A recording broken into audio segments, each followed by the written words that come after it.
Buddha television हेरिराख्नुभएका सम्पूर्ण विद्यार्थी, अभिभावक र अन्य महानुभावहरूमा म विष्णुहरि गेवाली, कालिका माध्यमिक तहको शिक्षक विष्णुहरि गेवालीको तर्फबाट नमस्कार गर्न चाहन्छु। हजुरहरू आफ्ना बाबु नानी परीक्षाको सन्मुखमा परीक्षा स्थगित भएर निकै चिन्तित हुनुहुन्छ होला। तर तपाईँ आफ्नो बाबु नानीलाई चिन्ता लिनु पर्दैन, किनभने हामी कालिका मानव ज्ञान माविले आजदेखि अनिवार्य विषयका कक्षाहरू सञ्चालन गर्न गइरहेको छ बुद्ध सामुदायिक टेलिभिजनको माध्यमबाट, जसलाई हाम्रो अध्यक्षले उद्घाटन गरिसक्नु भएको छ। यसै गरी प्रधानाध्यापकज्यूले धेरै जानकारी गराइसक्नु भएको छ। त्यसैले चैत्र 5 गतेको दिन आकस्मिक रूपमा स्थगित भएको परीक्षाले गर्दा हजुरहरू चिन्तित रहनु पर्दैन। यही कुरालाई मध्यनजर गरेर कालिका मानव ज्ञान माविले आफ्ना विद्यार्थी भाइ बहिनीहरूलाई पढाइमा निरन्तरता दिनको लागि यो बुद्ध सामुदायिक टेलिभिजनको माध्यमबाट कक्षा सञ्चालन गरेको छ। यसै गरी विभिन्न अनलाइन कक्षाहरू सञ्चालन गरेको छ। त्यसैले अभिभावकज्यूहरू, म विनम्रताका साथ हार्दिक अनुरोध गर्न चाहन्छु, हजुरले आफ्ना बाबु नानीहरूलाई यी मिडियाको माध्यमबाट पनि धेरै कुरा लिन सक्नुहुनेछ। हामी हजुरहरूकै साथमा छौँ। त्यसैले बाबु नानीहरूलाई आफूसित सँगै राखेर यी कार्यक्रमहरूलाई हेर्नको लागि म हार्दिक अनुरोध गर्न चाहन्छु। र हजुरको बाबु नानीहरूलाई अब म नेपाली विषयको अति आवश्यक पर्ने टपिक्स वर्णविन्यासको विषयमा म अगाडि बढ्न गइरहेको छु। वर्णविन्यास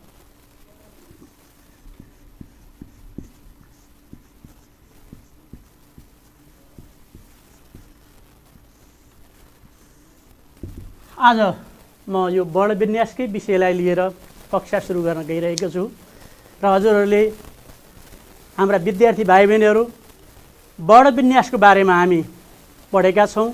यो कुरालाई मनन गर्नुहोस्, आफ्नो कापी किताब सँगै राख्नुहोस्, जुन तपाईँलाई एसीमा यसले धेरै सहयोग गर्ने गर्छ। र हामी पढाउने क्रममा विद्यार्थी भाइ बहिनीबाट धेरै गुनासो आउने गरेको छ। सर, अरू त सबै ठिक छ, म वर्णविन्यासमा साह्रै कमजोर छु, यसमा कसरी सुधार हुन्छ भन्ने यो जिज्ञासा राख्नुभएको छ। र यही क्रममा हामी कक्षामा पनि पढाएका छौँ र अहिले यो बिचमा हजुरहरू भुल्न सक्नुहुन्छ। त्यसैले गर्दा म वर्णविन्यासबाटै आजको कक्षालाई अगाडि बढाउन गइरहेको छु। अब हामी वर्ण, भाइ बहिनीहरू हेर्न सक्नुहुन्छ, वर्ण, स्वर, व्यञ्जन, व्यञ्जन, स्वर। के भने होला यो? हजुरले देख्नुभएको छ, सबभन्दा माथि स्वर भनेर राखिएको छ। के हो त स्वर भनेको? भन्नुहोस् त। स्वर वर्ण भनेको फोक्सोबाट निस्केको सास बिना घर्षण र कम्पन बाहिर आउँछ भने त्यसलाई स्वर वर्ण भनिन्छ। के रहेछ स्वर वर्ण भनेको?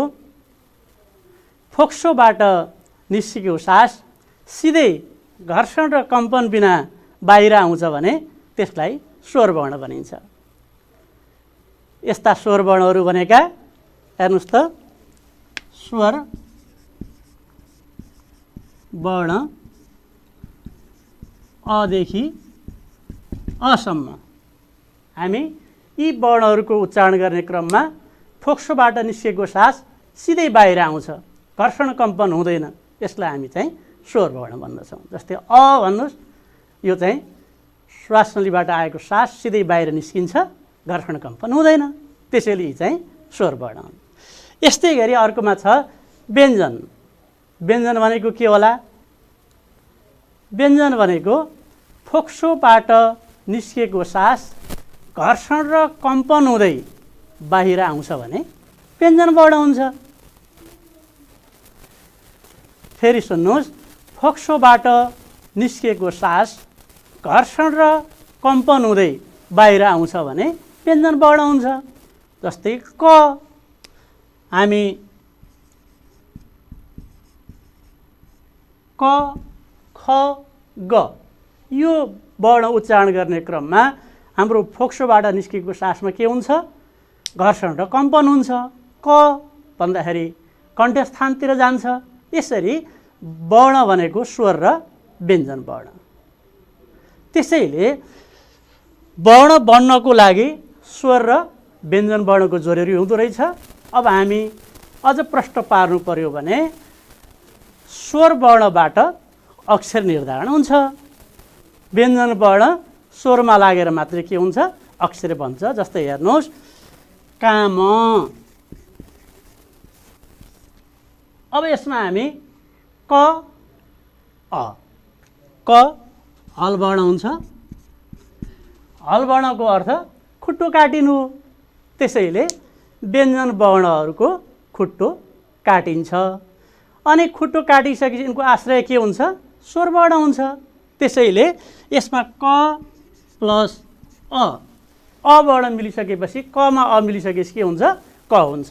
त्यसैले हामी भन्न सक्छौँ भाइ बहिनीहरू, स्वर वर्ण आफैमा पूर्ण छ, तर व्यञ्जन वर्ण आफैमा पूर्ण छैन। त्यसैले वर्ण हुनको लागि एउटा स्वर वर्ण अनिवार्य चाहिन्छ। व्यञ्जन वर्णको त्यसपछि के हुन्छ त भन्दाखेरि सहयोगी भूमिका रहेको हुन्छ। त्यस कारणले व्यञ्जनमा स्वर वर्ण लागिसकेपछि वर्ण हुँदो रहेछ। अब हामी वर्ण विन्यास भनेको के त भन्दाखेरि वर्ण, यी स्वर वर्ण व्यञ्जन वर्णहरू कहाँ कहाँ कसरी राख्ने भन्ने कुरालाई नै वर्ण विन्यास भन्न सक्दछौँ। यी क अ यी ध्वनि सङ्केतहरू हुन्, यसैको माध्यमबाट के हुन्छ, अर्थबोध हुने गर्छ।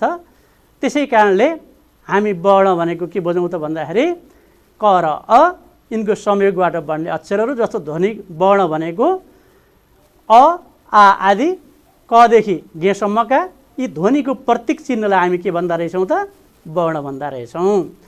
अब हामी अगाडि बढौँ। अब वर्ण विन्यास भनेको के रहेछ, यी स्वर र व्यञ्जन वर्णहरूलाई हामीले मिलाएर राख्ने प्रक्रियालाई नै वर्ण विन्यास भन्न सक्दा रहेछौँ। यस अन्तर्गत ह्रस्व दीर्घको कुरा हामी वर्ण विन्यास अन्तर्गत ह्रस्व दीर्घ, ह्रस्व दीर्घ हामीले वर्ण विन्यास भन्ने बित्तिकै यही ह्रस्व र दीर्घलाई नै बढी आधार मान्ने गरेको पाइन्छ। तर वर्ण विन्यास भनेको ह्रस्व र दीर्घ मात्रै होइन। हामी पदहरूलाई कहाँ कहाँ जोडेर लेख्ने, पदहरू कसरी अलग अलग लेख्ने, अर्थात् कुनै पद एउटा डिकोमा लेखिन्छ, अर्को छुट्याएर लेखिन्छ। यसरी एउटै डिकोमा लेख्यौँ भने के हुन्छ, पदयोग हुन्छ। अलग अलग डिकोमा लेख्यौँ भनेदेखि पदवियोग हुन्छ। यो पनि वर्ण विन्यास अन्तर्गत पर्दछ। यसै गरी स स स तालव्य स वा मोटो स वा पेट चिरेको ख, मूर्धन्य स अनि दन्त्य स अथवा पातलो स, यसलाई हामी नेपाली स पनि भन्ने गर्छौँ। त्यस कारणले यी स स सको प्रयोग पनि के रहेछ त, वर्ण विन्यास अन्तर्गत पर्दो रहेछ। यसै गरी अब वर्ण विन्यासकै क्रममा हेर्ने हो भनेदेखि हामीले अनुनासिक, अनुस्वार, विसर्ग आदि कुरा पनि लिन सक्छौँ। यी सबैलाई हामी भन्न सक्छौँ वर्ण विन्यास अन्तर्गत राख्न सक्छौँ। त्यस कारणले अब यो वर्ण विन्यासले के फरक पर्छ त भाइ बहिनीहरू, के फरक पर्छ होला, अर्थमा पनि पक्कै फरक पर्छ। जस्तै हेर्नुहोस्, हामी अब पहिलो टपिकको रूपमा ह्रस्व दीर्घ सम्बन्धी नियमको कुरा गर्दैछौँ। ह्रस्व दीर्घ हजुरलाई थाहा नै छ, ह्रस्व भनेको मात्राको हिसाबले उकार इकार, यसलाई हामी चाहिँ ह्रस्व भन्न सक्छौँ। त्यस कारणले ह्रस्व भनेको हामी उच्चारण गर्ने क्रममा कम सास खपत हुनेलाई ह्रस्व भन्न सक्छौँ भने तुलनात्मक रूपमा उच्चारण गर्दा धेरै सास खर्च हुने वर्णलाई दीर्घ भन्न सक्छौँ। जस्तै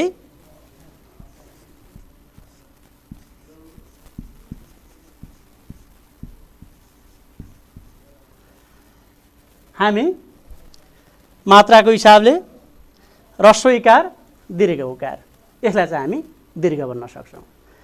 अब भन्नुहोस् ह्रस्व र दीर्घमा के फरक हुन्छ त? भाषा हो, जस्तो लेखी पनि हुन्छ भन्ने भाइ बहिनीलाई लाग्न सक्छ, तर त्यस्तो पक्कै पनि होइन। यसको अर्थ छ, अर्थ रहेकै कारणले हामी यसलाई मिलाएर लेख्नुपर्छ। जस्तै भन्नुहोस् त ह्रस्व दीर्घले के फरक पार्छ होला? पक्कै भन्न सक्नुहुन्छ? ठिक, एउटा शब्द लेखौँ, चिर अनि चिर, दिन दिन। विद्यार्थी भाइ बहिनीहरू अब हेर्नुहोस् त, चिर ह्रस्व छ, चिर दीर्घ छ, के फरक छ होला यसमा? चिर ह्रस्व चिरले लामो समयसम्म भन्ने बुझिन्छ भने दीर्घ चिरले कपडा वा वस्त्र भन्ने बुझिन्छ। अब यो लकडाउनको बेला घर बस्नुभएको छ, रामायण महाभारत पनि हेर्नुभएको छ होला, द्रौपदीको चिरहरण भन्ने शब्द सुन्नुभएको छ होला पक्कै पनि। अब त्यसैसित घटाउनुहोस् त, द्रौपदीको दुशासनले जसरी साडी खिचेको छ त्यसलाई भनिन्छ चिर वा कपडा, कपडालाई तान्ने काम गर्नु। दुशासनले चाहिँ द्रौपदीको चिरहरण गर्ने काम गरेको छ। त्यसकारणले यो चिर हामी दीर्घ लेख्यौँ भने के हुँदो रहेछ त भाइ बहिनीहरू? कपडा भन्ने बुझिँदो रहेछ। ह्रस्व लेख्यौँ भनेदेखि लामो समय भन्ने बुझिँदो रहेछ। यसै गरिकन हामी दिन भन्ने लेखिया छ, ह्रस्व दिन। ह्रस्व दिनले के बुझ्ने? दिन रातको कुरा बुझ्ने। अर्को दीर्घ दिनले के बुझ्ने त भन्दाखेरि दुःखी भन्ने बुझ्ने। यसरी हामी ह्रस्व दीर्घले फरक पार्दो रहेछ। त्यसकारणले विद्यार्थी भाइ बहिनीहरूलाई यो अत्यन्त आवश्यक छ। यो कुरालाई गम्भीरताका साथ मनन गरेर हाम्रो पाठ्यपुस्तकमा पनि यसलाई प्राथमिकता दिएर राखेको छ। र तपाईँले मेरो नम्बरै आउँदैन भन्ने कुरा गर्नुहुन्छ, यसको पछाडि यो वर्णविन्यास सम्बन्धी कुरा पनि रहेको छ। त्यसकारणले यो कुरालाई हजुरहरूले मनन गर्न जरुरी छ। त्यस्तै मैले समा के फरक पर्छ त? एउटा उदाहरण भन्छु। सब सब, यी दुईटै स छन्। एउटालाई मोटो स भनिन्छ, अर्कोलाई पातलो स भनिन्छ, नेपाली स पनि भन्ने गरिन्छ। यसको अर्थमा के फरक छ त विद्यार्थी भाइ बहिनीहरू? भन्नुहोस् त। पक्कै पनि मोटो सले सब भन्यो भने लास वा मुर्दा भन्ने बुझाउँछ, पातलो सले सब भन्यो भने सम्पूर्ण भन्ने बुझिन्छ। अर्थमा फरक रहेछ कि रहेनछ?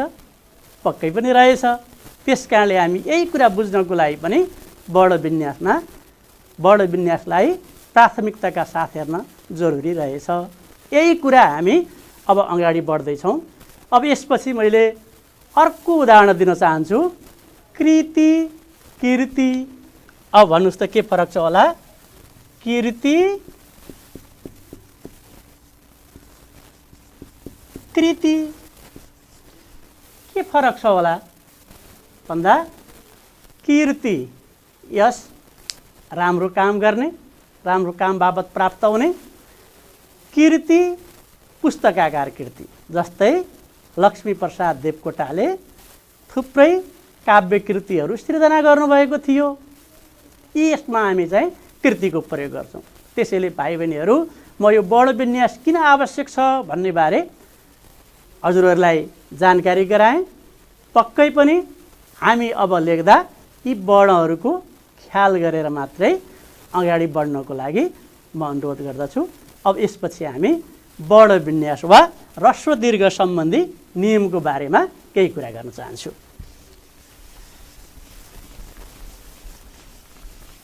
ह्रस्व दीर्घ सम्बन्धी नियम। अब हामी ह्रस्व दीर्घको लागि विभिन्न श्लोकको माध्यमबाट पनि दिन सक्छौँ। विभिन्न गीति कविताको माध्यमबाट पनि कतिपय सरहरूले विद्यार्थीलाई चाहिँ प्रकाश पार्ने गर्नुभएको छ। कतिपय आफ्नै श्लोकहरू बनाएर पनि दिने गर्नुभएको छ।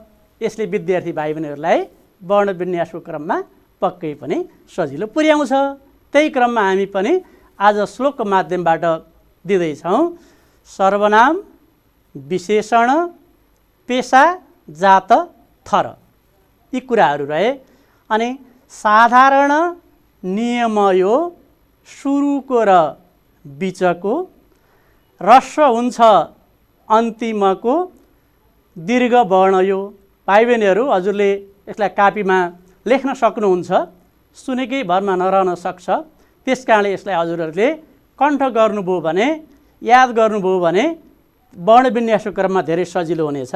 जस्तै साधारण नियम सुरु र बिचको ह्रस्व लेखिन्छ। जस्तै उदाहरणमा हेर्नुहोस् त, दियालो, दि ह्रस्व छ, आदि, मध्य, अन्त्य यो शब्द मैले बार बार प्रयोग गरेको हुन सक्छु, यो कुरालाई ख्याल गर्नुहोला।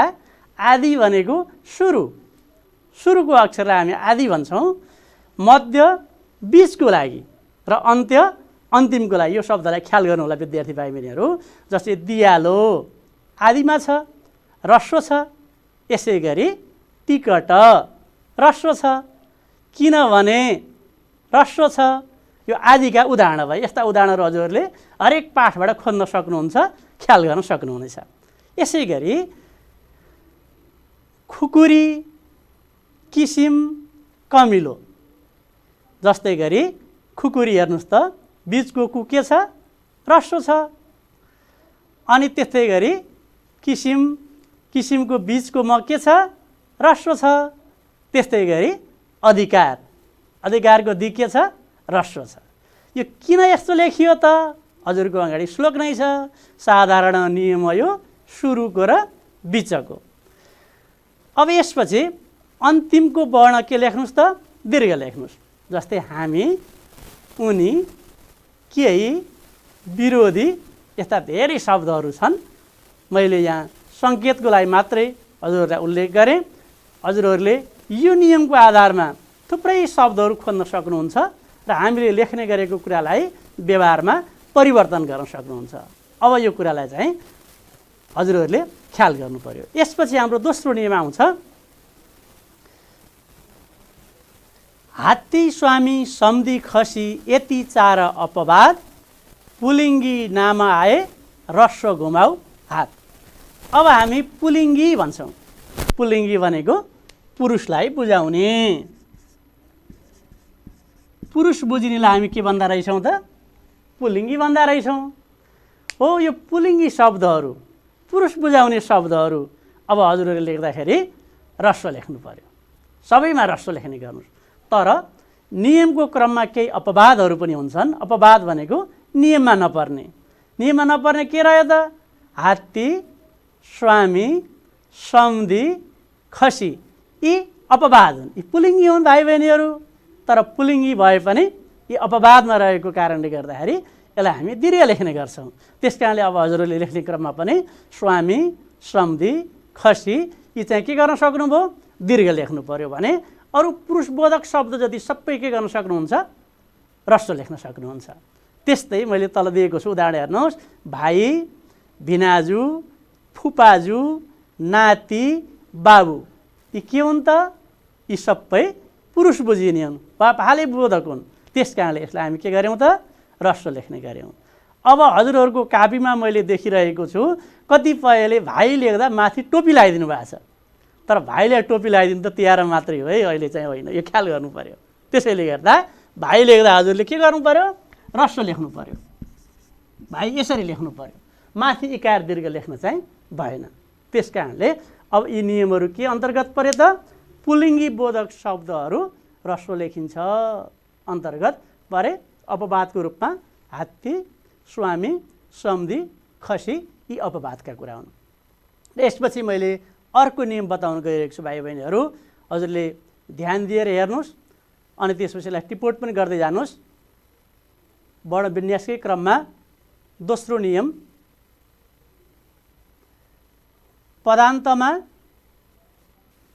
इक अथवा इक प्रत्यय लागेर बनेका सबै शब्दहरू ह्रस्व लेखिन्छ।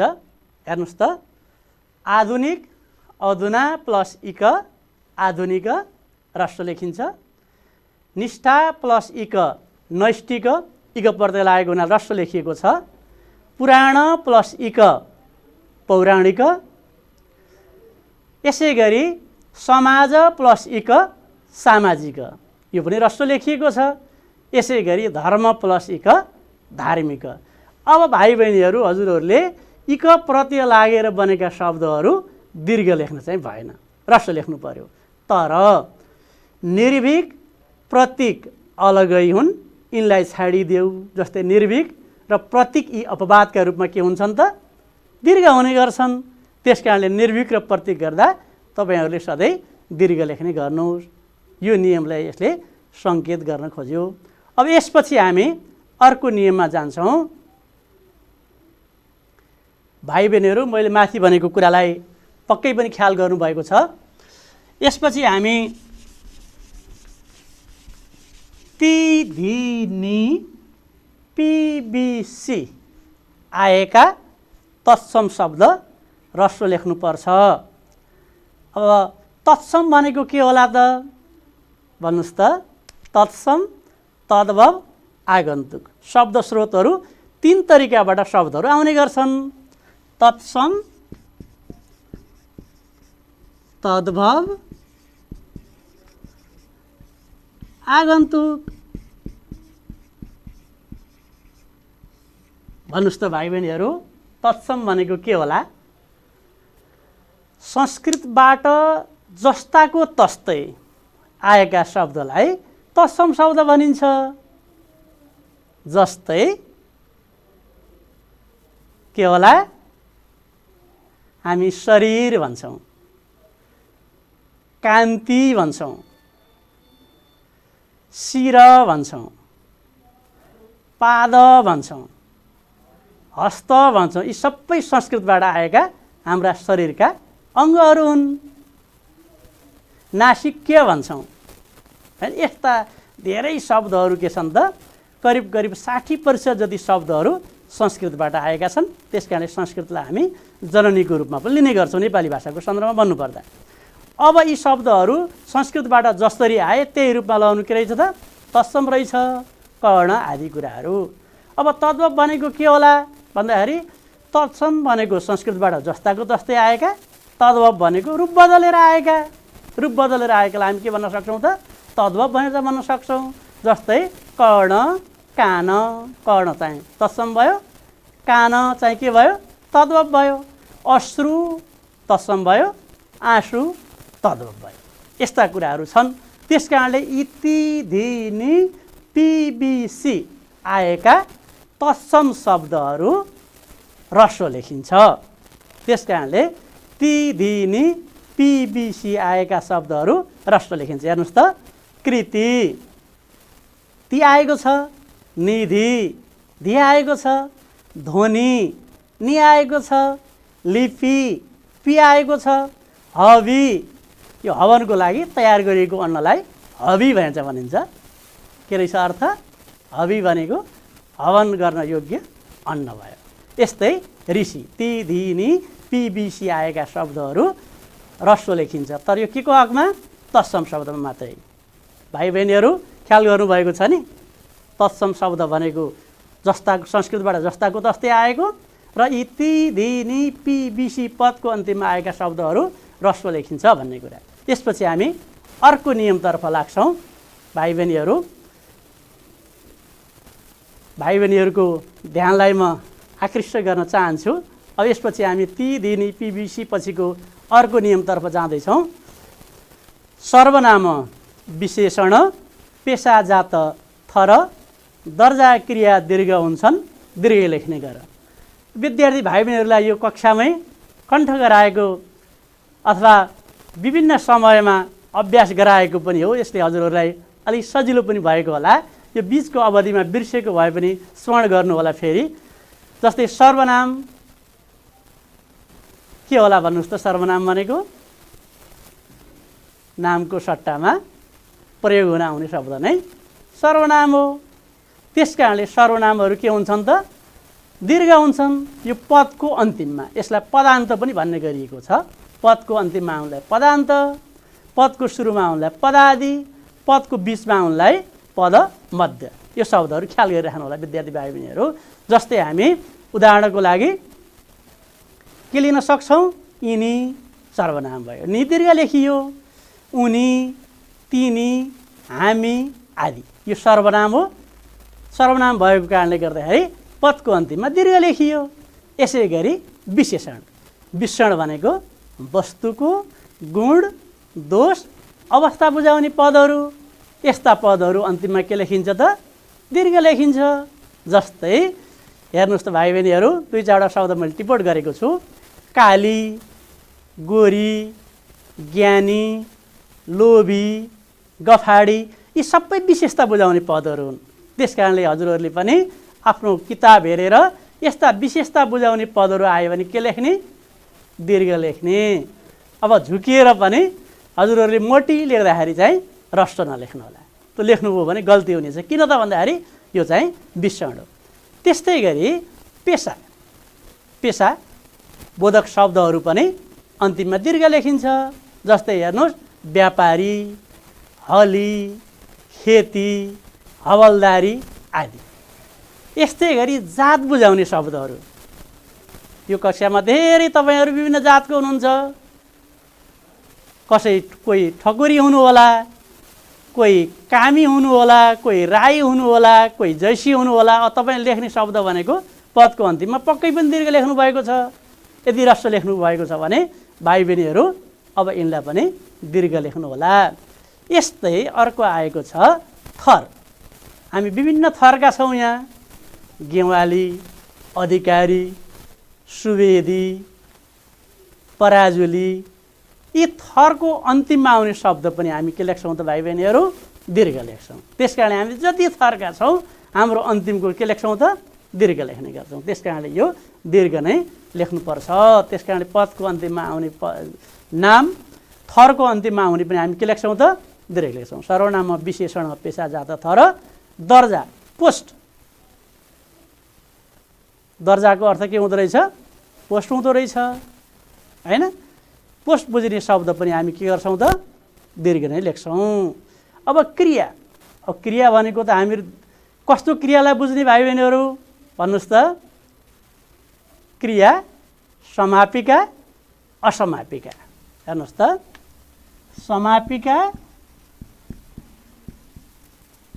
असमापिका।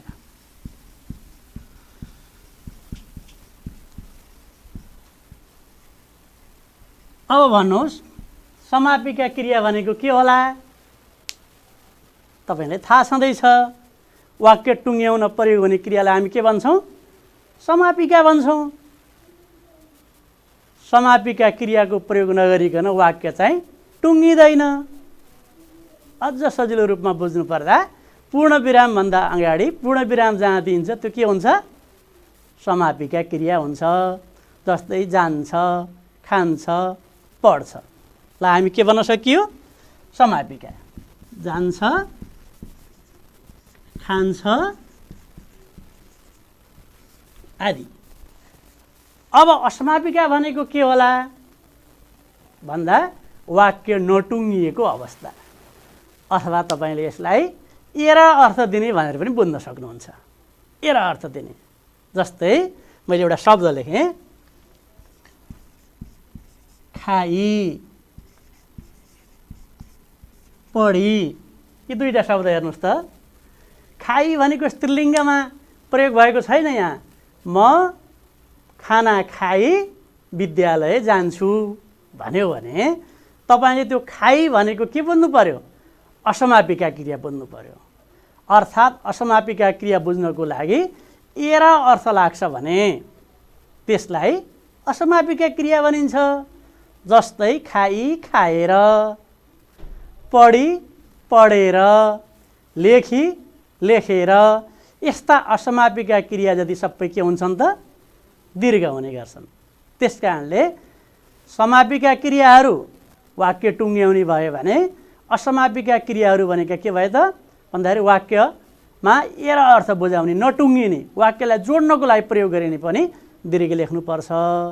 त्यस्तै हेर्नुहोस् त, खाई, गई, पढी, लेखी, यी सबैले एरा अर्थ बुझाएका छन्। त्यस कारणले यी क्रियापदहरू सबै के छन्? दीर्घ छन्।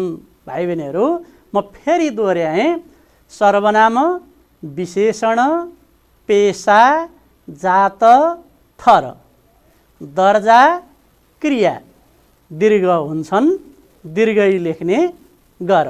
त्यस कारणले सर्वनाम विशेषण पेशा जात थर दर्जा क्रिया यी सबै के हुँदो रहेछ त पदको अन्तिममा चाहिँ दीर्घ लेखिँदो रहेछ।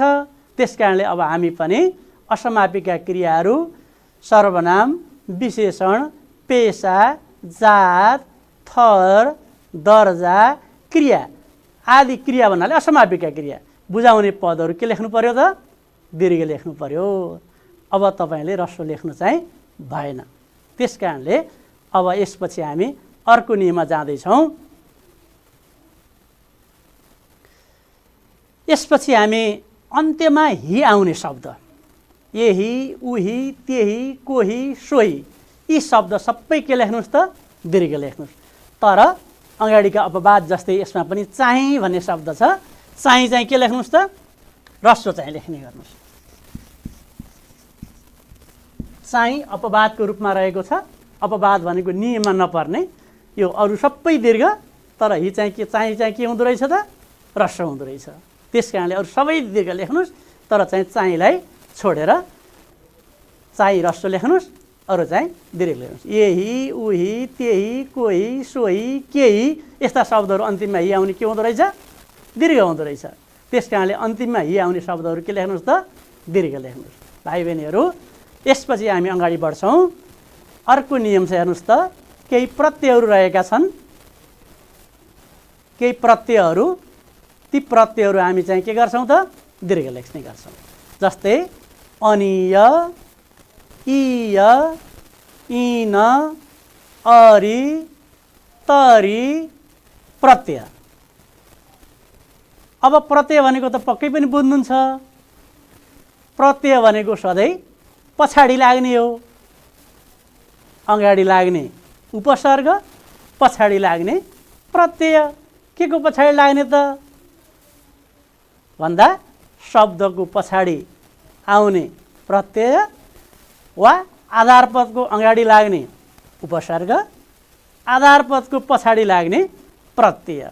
यस्ता प्रत्यय लागेका शब्दहरू पनि के गरिन्छ त दीर्घ लेख्ने गरिन्छ। जस्तै अनिय पठ प्लस अनिय पठनीय श्रवण प्लस अनिय श्रवणीय केन्द्र प्लस इय केन्द्रीय ईश्वर प्लस इय ईश्वरीय नव प्लस इन नवीन युग प्लस इन युगिन।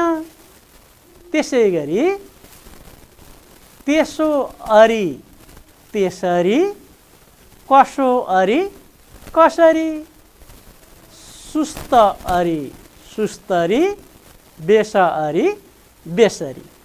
अब यो नियमहरू भाइ बहिनीले ख्याल गर्नुहोस्। अनिय इय इन अरि तरि प्रत्यय बीचको दीर्घ एकार दीर्घ अवश्य। यी प्रत्यय लागेको पदको मध्यमा बीचमा के गर्ने त दीर्घ लेख्ने गर्ने। बीचको दीर्घ इकार हुन्छ।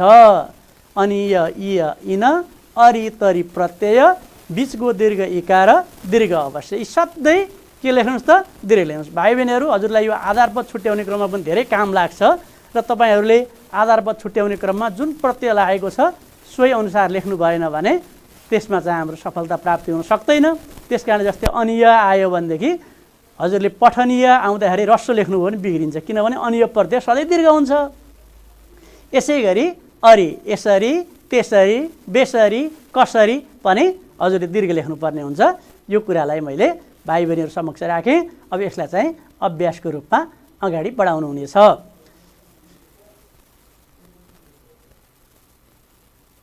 भाइ बहिनीहरू यसपछि हामी वर्ण विन्यासकै क्रममा ह्रस्व दीर्घ सम्बन्धी कुरा अगाडि बढ्छौँ र हामीले पढेका कुरालाई पनि मनन गर्दै जानुहोस्। सर्वनाम विशेषण पेशा जात थर दर्जा क्रिया लगायत हामी प्रत्ययका कुरा पनि गऱ्यौँ।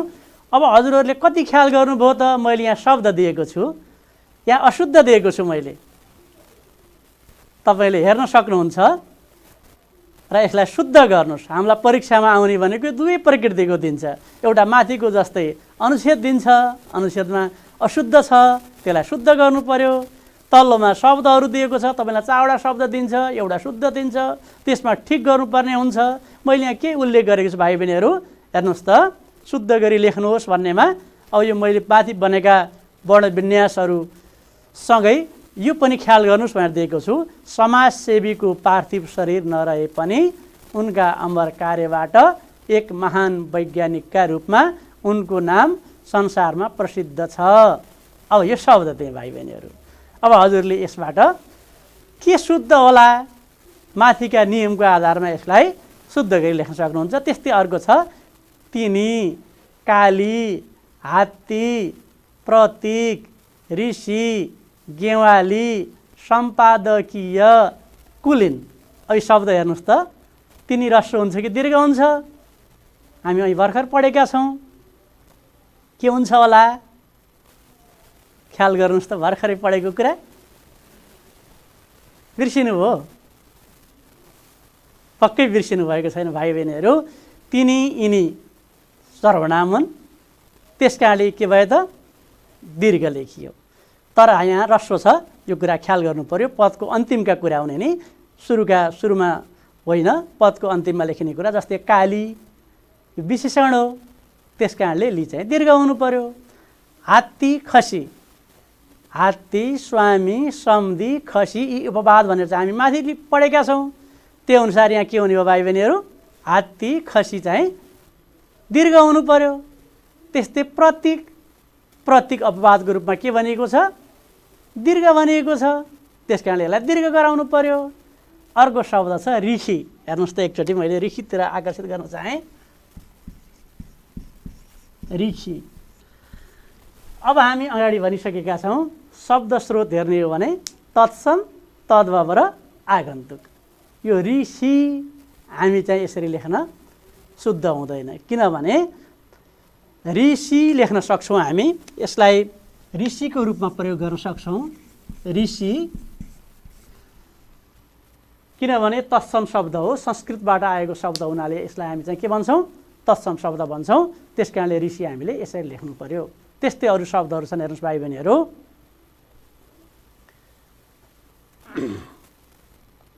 यी शब्दहरू जस्तै गेवाली कुन अन्तर्गत पर्यो भन्नुहोस् त?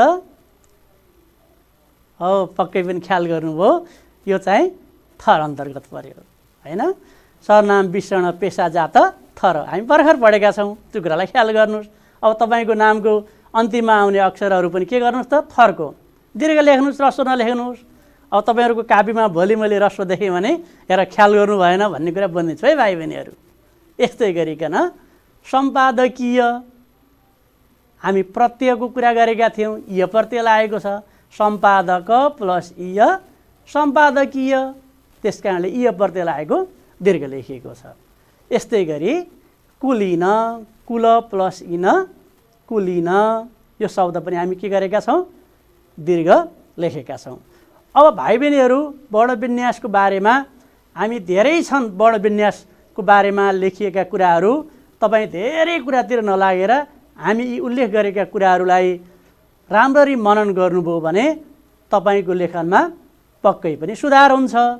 र यससँग मैले एक दुईवटा नियमहरू जस्तै जोड्न चाहेँ तपाईँहरूलाई। जस्तै स्थानबोधक, स्थान बुझिने, ठाउँ बुझिने शब्दहरू हेर्नुहोस् त।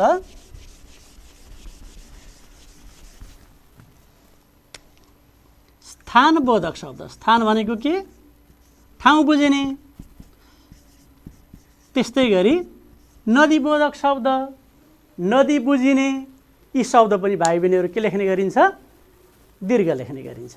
जस्तै स्थान भन्नुहोस् त, अर्घाखाँची स्थान हो, ठाउँ हो। यो ठाउँ भएको हुनाले हामीले के लेखियो?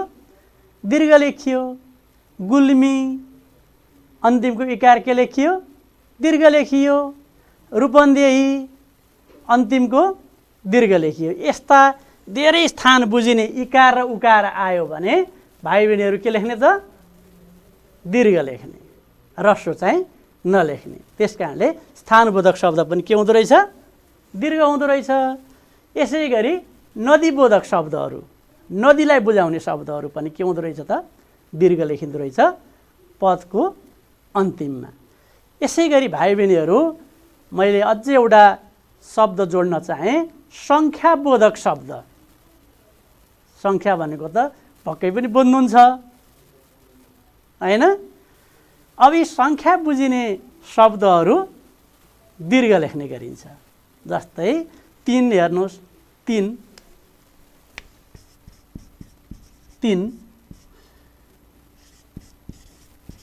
र हजुरलाई अन्यल पनि होला, हाम्रो कक्षा 11 को पाठ्यक्रम हेर्नुभयो भने, पाठ्यपुस्तक हेर्नुभयो भने त्यहाँ 3 यस्तो दिएको छ।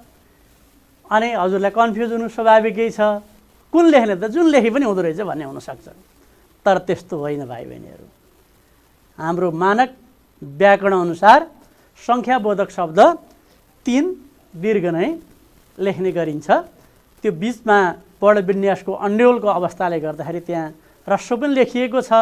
त्यस कारणले तपाईँले त्यसलाई नहेरेर सङ्ख्याबोधक शब्दहरू दीर्घको रूपमा लिन सक्नुहुन्छ। 40, 80, 60, 70 आदि। तर यसमा पनि अपवादको रूपमा रहेको छ, त्रिलाई छोडेर। सङ्ख्याबोधक शब्द सबै दीर्घ, तर केलाई छोडेर? त्रिलाई छोडेर। हेर्नुहोस् त भाइ बहिनीहरू, त्रिलाई छोडेर त्रि लागेको एउटा शब्द भन्नुहोस् त। 53, 63 हैन? त्रिभुज। यो त्रि भएकै कारणले के गरिन्छ? 53, त्रिभुज, त्रिशूल जस्ता आदिका शब्दहरू हामीले के लेख्ने गरिन्छ? ह्रस्व लेख्ने गरिन्छ। त्यस कारणले सङ्ख्याबोधक शब्द जति सबै हामी के गर्दा रहेछौँ त? अरू दीर्घ लेख्दा रहेछौँ, त्रि बुझिने शब्दहरू ह्रस्व लेख्दा रहेछौँ। ल भाइ बहिनीहरू, अब हामी यी पढेका कुरालाई मनन गरेर भोलि तपाईँहरूले आफ्नो पाठ, पहिलो पाठ हैन, हाम्रो कथा रहेको छ जन्मभूमि भन्ने कथा, त्यो कथाको 1, 2, 3 अनुच्छेदबाट ह्रस्व दीर्घ सम्बन्धी शब्दहरू टिपोट गरेर हेर्नुहोस् त हाम्रो कति मिल्दो रहेछ। यो कक्षाले हजुरहरूलाई कति प्रभाव पर्यो अथवा कति बुझाइ भयो भन्ने कुरा त्यसैले निर्धारण गर्दछ।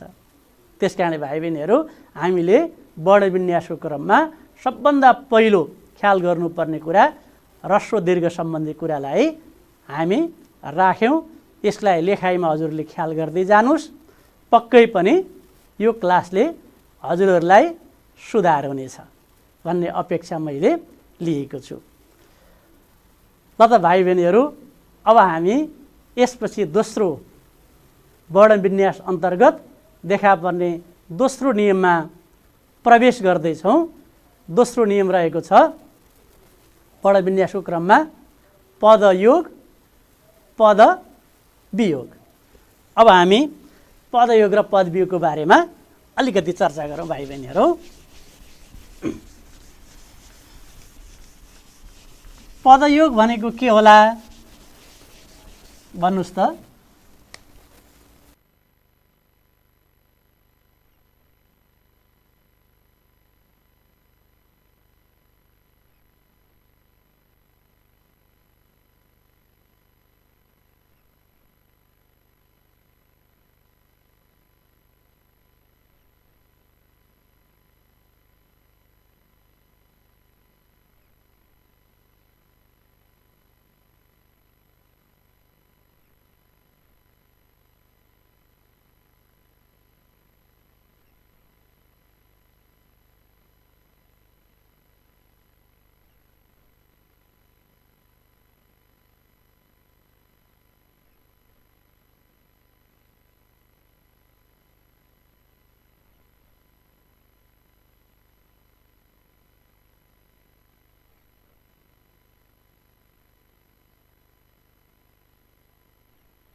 भाइ बहिनीहरू, अब हामी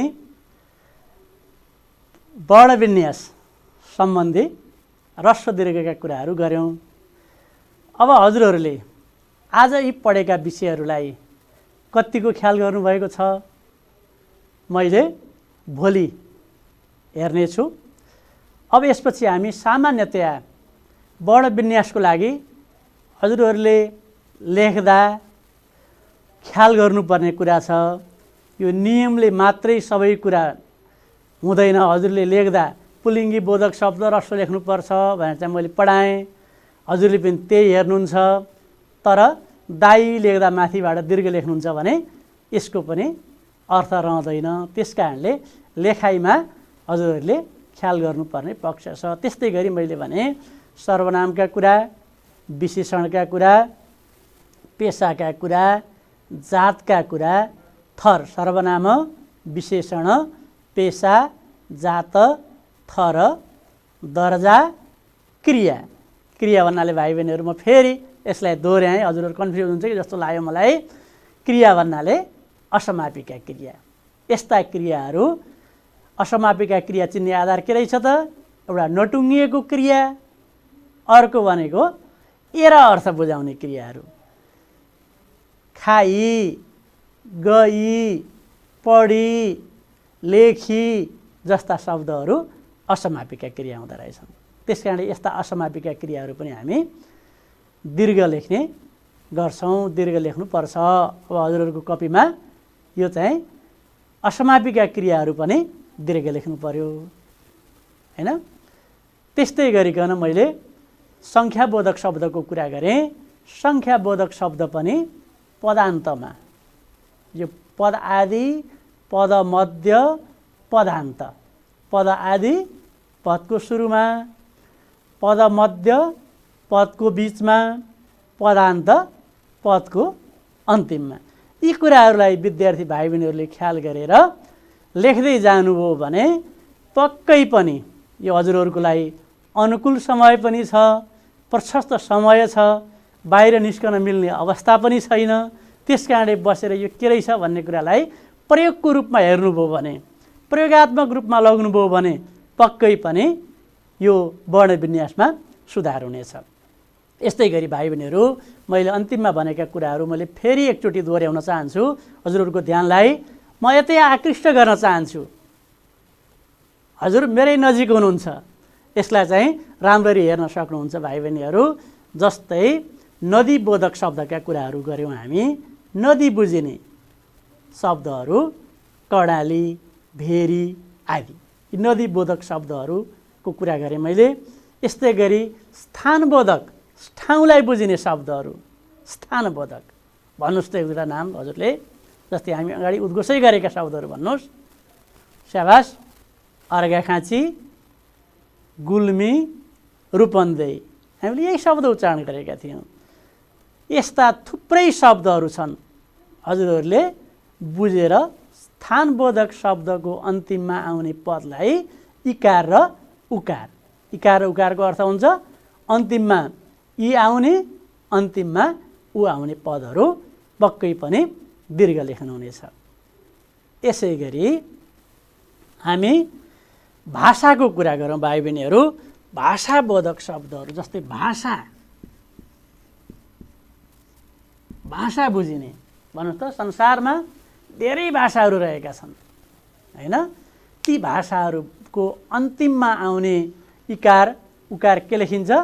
दीर्घ लेखिन्छ। जस्तै भन्नुहोस् त, नेपाली नै भन्नुहोस् ल, नेपाली किन दीर्घ लेखेको होला भन्नुहोस् त?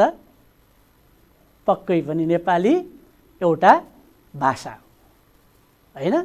त्यस कारणले अन्तिमको इकार के लेखिएको छ त? दीर्घ लेखिएको छ। त्यस्तै गरी भन्नुहोस् हिन्दी, हिन्दीको पनि पदको अन्त्यमा दीर्घ लेखिएको छ। अब भाइ बहिनीहरू, आज हामी वर्णविन्यास अन्तर्गत पहिलो ह्रस्व र दीर्घका कुराहरू गऱ्यौँ।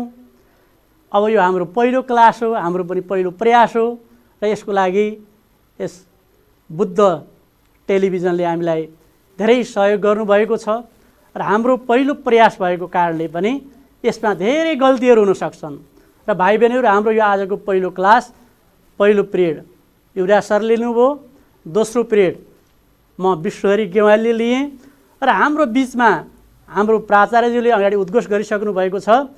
गल्तीहरू केलाउँदै गइयो भने हामी सुध्रिने अवसर पनि हुन्छ र विद्यार्थी मात्रै होइन तमाम अभिभावकज्यूहरू संसारको जुनसुकै ठाउँमा बसेर पनि यो बुद्ध टेलिभिजनलाई हेरिराख्नु भएको छ। यसमा भए गरेका कमी कमजोरीहरूलाई हजुरले स्वस्थ सुझावको रूपमा राखिदिनु हो भने भोलिका क्लासहरूमा प्रभावकारी भएर जानेछन् र हामी विद्यार्थी भाइ बहिनीहरूको धेरै कम्प्लेन पनि आएको छ, बोर्ड टल्कियो भन्ने कुरा आएको छ। यो कुरालाई पनि पक्कै पनि हामी सुधार गरेर जानेछौँ र आज पहिलो दिन हुनाले प्रविधिको क्रममा धेरै कुराहरू केही कमी कमजोरी रहे पनि यसलाई सुधार गरेर, जस्तै बोर्डकै कुराहरू त त्यस्तो केही छैन, बोर्डको कुरालाई पक्कै पनि भोलि सुधार भएर जानेछ र यसरी हामीलाई समय उपलब्ध गराएर सहयोग गर्नुहुने संस्थाप्रति हार्दिक आभार प्रकट गर्न चाहन्छु र हाम्रो उद्देश्य भनेको थोरै भए पनि विद्यार्थीहरूलाई लकडाउनमा घर बसेको बेला यसले उपयोगी होस् भन्ने मनसायका साथ यो कक्षा सञ्चालन गरिएको छ। विद्यार्थी भाइ बहिनीहरू यी सामग्रीहरूलाई हामी फेसबुकको माध्यमबाट युट्युबमा पनि राख्नेछौँ र टेलिभिजन भएका विद्यार्थी भाइ बहिनीहरूले प्रत्यक्ष रूपमा जसले हेर्न पाउनुभएको छ उहाँहरूलाई म यसप्रति आकृष्ट गर्न चाहन्छु र म धन्यवाद पनि दिन चाहन्छु। र हाम्रो यो बिचमा आज दुईटा क्लासहरू भए, यी क्लासहरूमा देखा परेका कमी कमजोरीहरूलाई हजुरले स्वस्थ सुझावको रूपमा दिनुभयो भने भोलिका दिनमा पक्कै पनि सुधार हुँदै जानेछन्, यही अपेक्षा गर्दछु। र यसरी हामीलाई यो टेलिभिजनमा सम्पूर्ण प्राविधिक सहयोग गर्नुहुने साथीहरूलाई म हृदयत साधुवाद दिँदै हाम्रा प्यारा विद्यार्थी भाइ बहिनीहरू, यो शिक्षा भनेको कालिका माविको हकमा मात्रै होइन, सम्पूर्ण विद्यार्थी भाइ बहिनीहरूले यसबाट लाभ लिन सक्नुहुनेछ र यसमा केही मैले अगाडि उद्घोष गरिसकेँ, पहिलो दिन भएको कारणले केही कमी कमजोरीहरू रहेका छन् भने पक्कै पनि हामीलाई अझै सुधार्दै जानुहुनेछ। हामी सुध्रिनु भनेको संस्था सुध्रिनु पनि हो, विद्यार्थी भाइ बहिनीहरूको शिक्षक सुध्रिनु भनेको हामी सबैको सुधार हुनु पनि हो। त्यस कारणले यही रूपमा लिनुहुनेछ भन्ने मैले अपेक्षा गरेको छु र आजको हाम्रो यो दोस्रो सत्रको कार्यक्रम अब हामी अन्तिम चरणमा पुगिरहेका छौँ।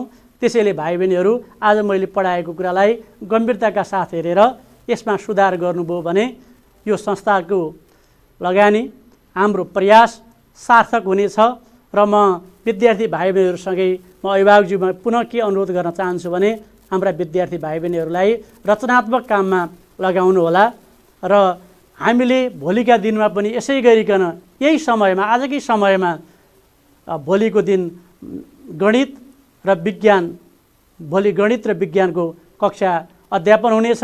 त्यस कारणले विद्यार्थी भाइ बहिनीहरूलाई यसमा सहभागी, सक्रियताका साथ सहभागी भएर आफ्नो अध्ययनमा सुधार गर्नुहुन्छ भन्ने अपेक्षा गर्दछु र आजको यो कक्षालाई म यही बिट मार्ने अनुमति चाहन्छु। हस्त, धन्यवाद, नमस्कार, जय कालिका।